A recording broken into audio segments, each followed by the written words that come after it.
From Tampa, Florida, this is Democracy Now! Breaking with Convention. War, Peace, and the Presidency. We're broadcasting from the Republican National Convention inside and out.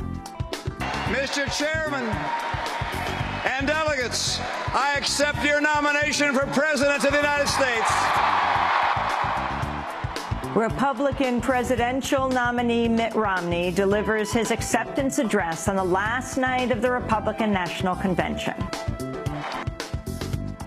To the majority of Americans who now believe that the future will not be better than the past, I can guarantee you this: if Barack Obama is reelected, you'll be right.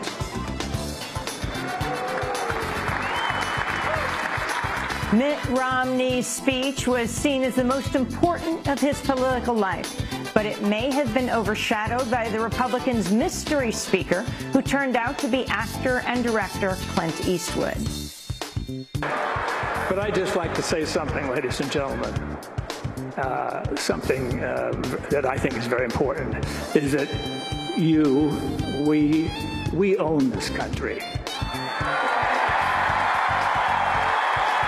Then the torture probe. The Justice Department drops its investigation of CIA interrogators for their role in the deaths of prisoners in Iraq and Afghanistan. All that and more coming up.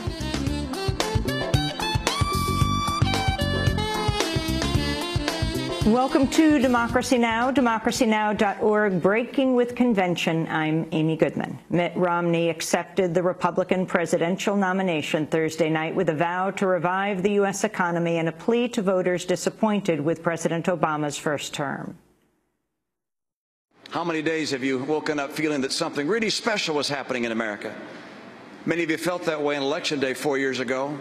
Hope and change had a powerful appeal. But tonight, I'd ask a simple question. If you felt that excitement when you voted for Barack Obama, shouldn't you feel that way now that he's President Obama?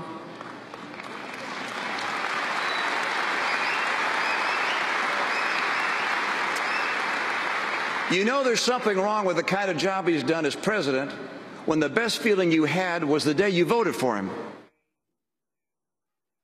We'll have more from Romney's speech after headlines.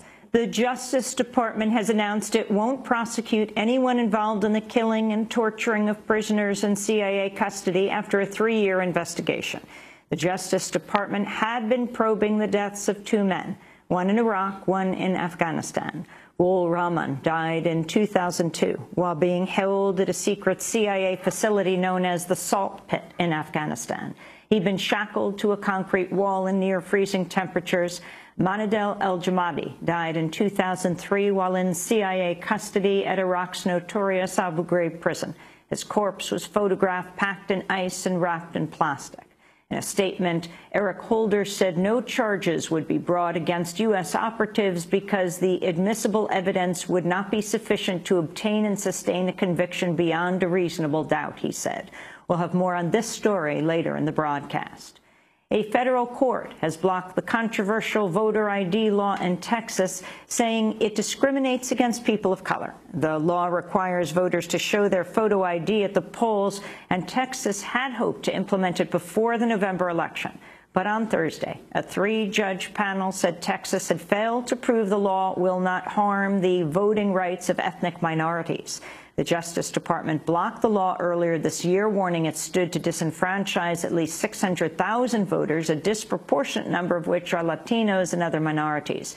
Texas says it plans to appeal Thursday's ruling to the Supreme Court.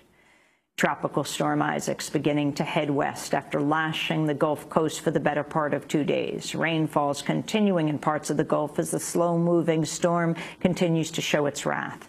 The Port of New Orleans and the city's airport are expected to reopen today as the cleanup effort begins. New Orleans Mayor Mitch Landrieu said the city is not yet out of the woods. It's not over until the game is over, and a lot of stuff can still happen. We know that because our past experience has concrete examples of how bad stuff has happened at this point in the storm. So it's important for the people of New Orleans to remember we're just in another phase. The Obama administration's authorized the oil giant Royal Dutch Shell to begin preparatory activities for oil drilling in the Arctic Sea. On Thursday, the Interior Department said Shell can start its operations but must stop short of the actual drilling. The White House had set a deadline for the end of this month to reach a final decision on Shell's drilling bid, and Thursday's move suggests it'll be approved. A new UN report says Iran may have expanded its stockpile of nuclear material for uranium enrichment. In a quarterly report on Iran's nuclear activities, the International Atomic Energy Agency says Iran has doubled the number of enrichment machines it stores in an underground bunker. In Washington, White House spokesperson Jake Carney said Iran is violating its international requirements. We are closely studying the details of the report. But broadly speaking, it is not surprising that Iran is continuing to violate its obligations. As the report illustrates, we are in a position to closely observe Iran's program and to detect any effort by Iran to begin production of weapons-grade uranium. And just to reiterate, the President has made clear frequently that he is determined to prevent Iran from obtaining a nuclear weapon, and he has led an unprecedented effort to pressure Iran to live up to its obligations. The IAEA report comes as Iran continues to host a meeting of the non-aligned movement in Tehran. Addressing the 120-nation gathering Thursday, Iran's supreme leader Ayatollah Ali Khamenei repeated his government's insistence on a peaceful nuclear program and its call for a nuclear weapons-free world. I repeat that the Islamic Republic of Iran is not developing capabilities for nuclear weapons, but also will not overlook the rights of its people and their needs for access to peaceful nuclear energy. Our motto is nuclear energy for all, and nuclear weapons is for none.